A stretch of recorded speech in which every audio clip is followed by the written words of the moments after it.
Մենք երբեք ստրեսին լուրջ չենք վերաբերվում, մտածելով, որ դա ընդհանրապես տրամադրության անկում է եւ ժամանակի ընթացքում կանցնի։ Այն, որ ժամանակավոր է, դրանում համաձայն եմ, բայց այդ ժամանակից կախված հետևանքները շատ տարբեր կարող են լինել մարդու վրա։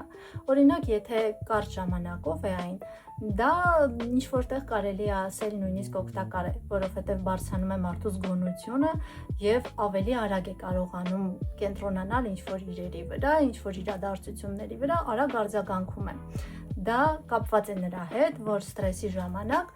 մարդու օրգանիզմը լարված վիճակում է գտնվում եւ օրգանիզմում արտադրվում է կորտիզոլ կոչվող հորմոնը, բայց երբ որ ստրեսը տևում է տևական ժամանակ, դառնում է արդեն քրոնիկ, կորտիզոլի մակարդակը միշտ մնում է բարձր մարդու օրգանիզմում եւ այն բերում է իր հետևանքները։ Սկզբում մարդը գերլարված է լինում, քնի խանգարումներ է ունենում, տրամադրության մշտական անկումը միանշանակ, ինչպես նաեւ հոգնածություն է զգում ու չի հասկանում, թե ինչու է հոգնած, նույնիսկ եթե ինքը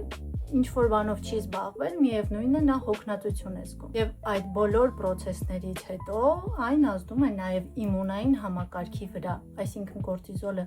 բարձր լինելու պարագայում այն քայքայում է իմունային համակարգը եւ իմունային համակարգից էլ բխում է արդեն ամենատարբեր հիվանդությունները, ընդհանուր մինչեւ շատ ծանր հիվանդություններ։ Խնդրում եմ միշտ հիշեք, որ բոլոր տեսակի հիվանդությունները ուղիղ կապվածություն ունեն մարդու նյարդային համակարգի հետ։ Մարդու տրամադրվածությունը իր առողջության նկատմամբ, իր նկատմամբ շատ կարևոր է բոլոր տեսակի հիվանդությունների համար։ Երբ որ մարդը կարողանում է ներքուստ տրամադրվել, որ ինքը առողջ է, այն դեպքում, երբ որ